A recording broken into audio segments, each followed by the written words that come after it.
আসসালামু আলাইকুম এভরিওয়ান। আজকে আমি খিচুড়ি বানাবো। দেখুন কেমনভাবে বানাই,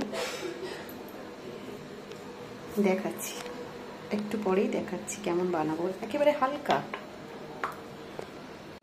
মুগ ডালটাকে আগে আমি ভেজে নেব, ভেজে তারপরে ধুয়ে ফেলবো।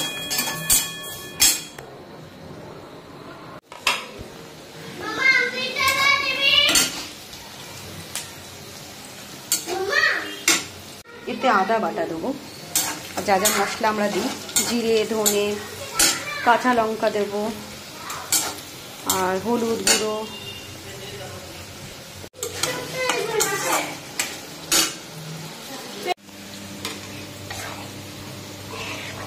আমার খিচুড়ি অলমোস্ট ডান। আমি একটু ঘি দেবো,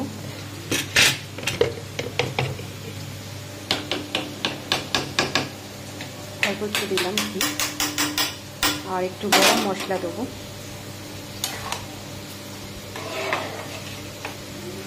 আলু ভাজা,